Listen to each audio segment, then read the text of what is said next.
I think one of the biggest challenges right now is the fact that in the old days, when you had to be concerned about your proprietary information and your trade secrets, everything was kept in documents in hard copy. So that if somebody were to steal your trade secret information or your documents, they'd have to walk out with boxes and boxes of material. Today, what could be put into a dozen file cabinets can essentially be downloaded into a small USB disk drive that somebody can just put in their pocket, walk out the door, or they can take the same information and simply send it with a couple mouse clicks halfway around the world. The other big challenge in this area is that most companies really don't realize that this is more than a data security issue. It relates to HR, the human resource department, and how you deal with your employees, the agreements that you have with your employees. They are the ones that if someone's going to take data, that's probably the biggest risk that's involved is an insider theft. Also, getting involved with the legal staff and knowing what sorts of rules should be in place and what kinds of issues should be looked at when people leave, when they're hired, and also it's a compliance issue. So there are certainly some very proactive steps that companies can take in going after people who steal their data, whether it's somebody who hacks into the system from the outside or whether it's an inside threat. In fact, I would say one of the biggest problems here really comes from company insiders, people who wind up leaving the company and going to a competitor and taking data with them in order to enhance their position in their new company or to start a competing business themselves. I think what a lot of companies don't realize is that there are tools out there, legal tools, that companies can use to go after individuals who steal data. Probably the most underused statute is the Federal Computer Fraud and Abuse Act, which is a federal computer crime statute. It was originally enacted back in 1984 as a part of the Federal Criminal Code, and in 1992 was amended by Congress to include civil remedies so that anybody who has been injured as a result of any criminal activity that would be covered by this statute has the right to bring a federal civil suit. This suit would involve not only damages, but more importantly, an injunction. An injunction is simply a court order that directs somebody to do something. In this case, with respect to computer data, where I use it most with my clients, is getting an injunction that directs somebody to return the data and to refrain from using it anywhere at any time, which can be a pretty powerful weapon in terms of ensuring that your data does not get out into the marketplace and is not used against you competitively. The other legal remedy that has evolved over the years has been the simple state law of conversion, which up until a few years ago didn't apply to computer data.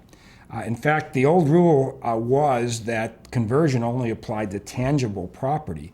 And just a few years ago, the New York Court of Appeals held that computer data is encompassed within conversion, basically looking at how our common law is developed in this area of theft, going all the way back to 1066 with William the Conqueror, and looking at how societal values have changed over the years.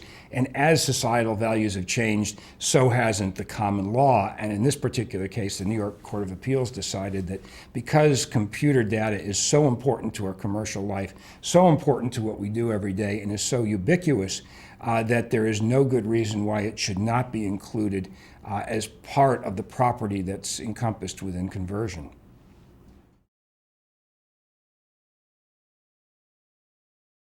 There are ways companies can actually protect their data. A lot of it deals with technology and having the proper technology in place. Encryption is a big issue. Part of the problem here, though, is that technology moves so fast. The criminal element keeps up with that technology just as well as everybody else does. And so that what you're dealing with is a moving target that you constantly have to be on top of and constantly have to be looking at to make sure that your systems are secure. Now, keep in mind, no system is totally secure. When you're dealing with data, there's no such thing as a Fort Knox. The best you can do is try and minimize the potential for theft and put yourself in a position such that if there is a theft of either your proprietary information or personal data that might relate to people's social security numbers, that you're in a position to go after them. And so part of security is not just securing your system, but also having in place technology that allows one to determine, who actually committed the crime. One of the most frustrating things I find is getting into a situation where I'm called in by a client, and we look at the system and we find that, sure, a person who we suspect went into the system the day before he left, was in there for 3 hours, but yet there is nothing in the system that allows us to determine what the person looked at, whether the person downloaded anything, whether the person printed anything off the computers. So we're basically left in a position where we do not have admissible proof that permits us to go into court. So one of the lessons of that little story is that you really have to have your technology in place so that you have audit trails, so that you have the ability to be able to prove what happened. There is a major obligation on behalf of companies if they find that there has been a breach of personal information. Over the last few years, 46 different states across the country have enacted breach notification laws such that if a company has reason to believe that there has been a breach of personal information, that includes social security numbers, bank card information, anything that can be used to perpetrate identity theft.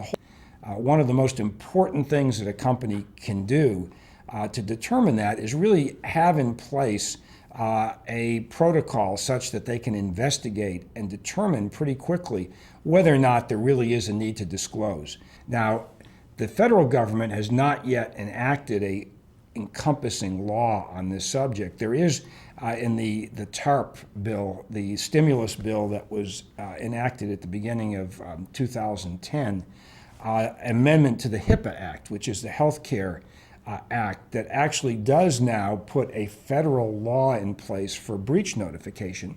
And I think what most companies have to realize is that probably is going to be the forerunner of what we're going to see ultimately in a federal law. And what is significant about that new statute is that it isn't just having a reasonable belief that there was a breach, but it's also a question of when you should have known there was a breach. All of which is to say that companies are going to have to be more and more vigilant in this area. There are certain clients or certain industries that have a higher bar than others, and that's because of statutes that exist. For example, Gramm-Leach-Bliley applies to the financial industry, and that creates all kinds of requirements on banks and financial institutions. HIPAA, which is the health area, hospitals now have a heightened responsibility in the area of personal information and protecting that information. But what has happened, and I think what the trend is, and what we're seeing is that this responsibility is really being spread across all industries. And the forerunner on this is the Massachusetts statute, which just went into effect this last year, which requires all companies, whether they're in Massachusetts or elsewhere, that have personal information relating to Massachusetts residents, to have in place a full-blown compliance program relating to the protection of data. And they're required to encrypt the data in certain ways. And that's a trend that is not just in Massachusetts, but is also something that's come up in a number of other states.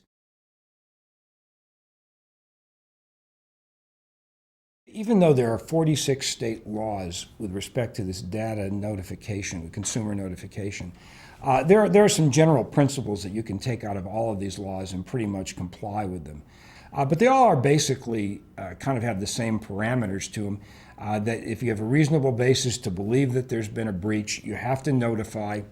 Some states say it's a reasonable amount of time. Other states actually set the time limit as 45 days.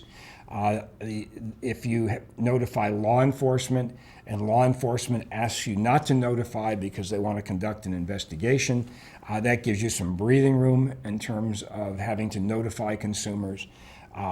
Some states, like Connecticut, require an investigation. Cloud computing has actually just complicated this issue of security a little bit more, in the sense that companies that use cloud computing are basically outsourcing the data to another party. And so what that means is that you've got to be even more vigilant because the data is no longer on your premises.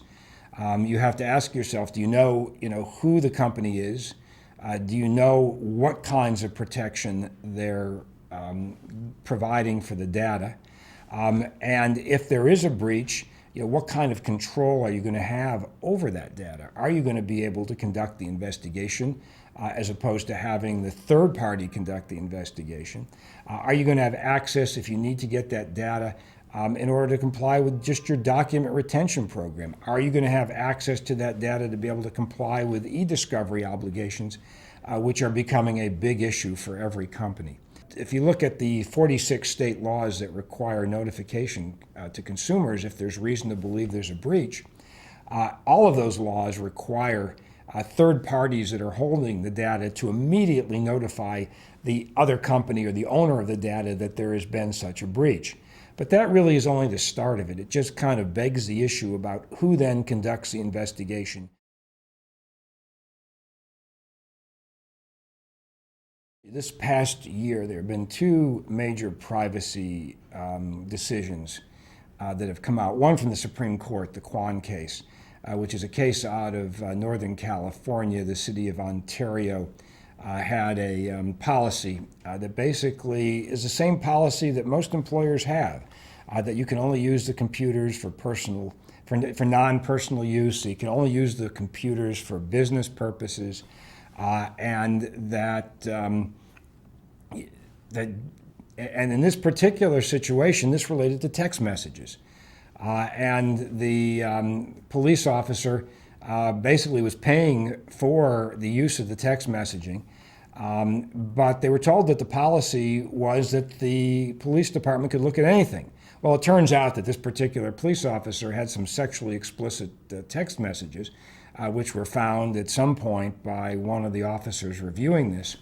And the district court and the Ninth Circuit Court of Appeals basically said that even though there were these policies that allowed the employer to look at whatever the employee was doing in the text messaging and had the right to monitor, in practice it didn't work that way.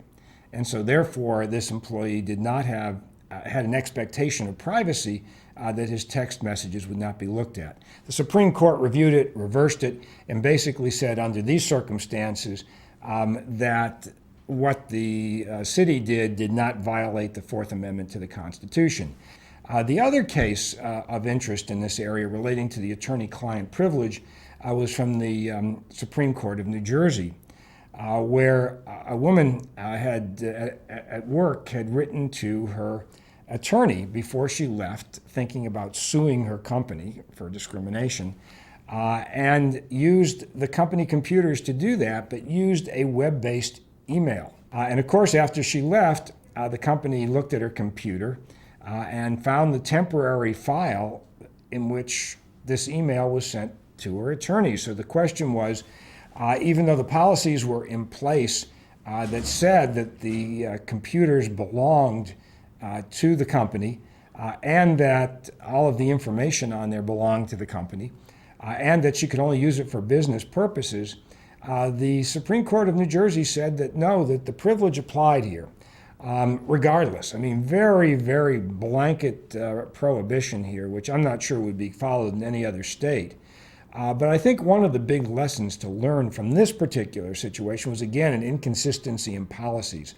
Even though they said that the policy stated that employees were only to use the computers for business and not personal use, there's also one provision that said that you could use it for personal use, And there's a little bit of confusion that the court detected, all of which is to say that companies that write computer policies have to be very careful to write them in a way that is very straightforward and not contradictory, and very explicitly sets out what an employee's expectation of privacy is when they use the company computers.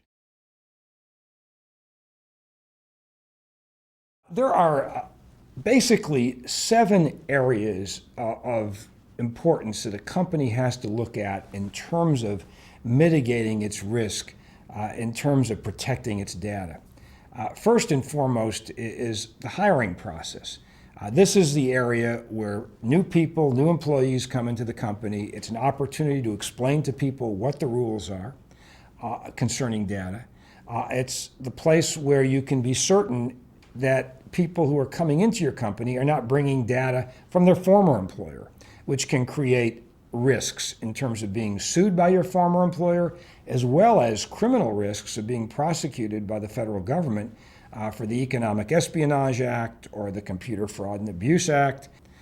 Secondly, you want to be looking at the agreements that you have in place, not only with your employees, but also with third parties as they relate to data.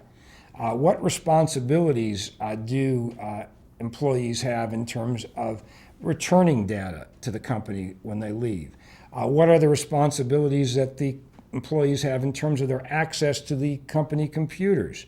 The third area that's important to look at in terms of mitigating risk here are the rules. Now, some of those rules I talked about can be incorporated in agreements, but you also want to have a code of conduct that basically describes what people can do or can't do with the data, and what they can do, for example, in terms of taking laptops home, working at home. What are the responsibilities in terms of what you can do with that data and where it can go? Fourth, you want to look at your technology. What kind of technology do you have in place that will protect the data? Fifth, you want to have a good termination process in place, because the termination process is sort of the bridge where an employee leaves the workplace, and if they're going to steal data and go to a competitor or use it for their own purposes, this is the place where you want to make sure that you've returned everything. Six, you want to have protocols for response. These are pretty fast-moving issues. When you find out that your data has been stolen, you don't want to be waiting around. And seventh, the other big area that companies really ought to be looking at is their compliance function. Because ultimately, I think this whole issue is going to boil down to compliance, as the Massachusetts statute is pretty much requiring now all companies with Massachusetts data to have a compliance program in place. I think that's going to spread to other states, and I think that's the trend of the future.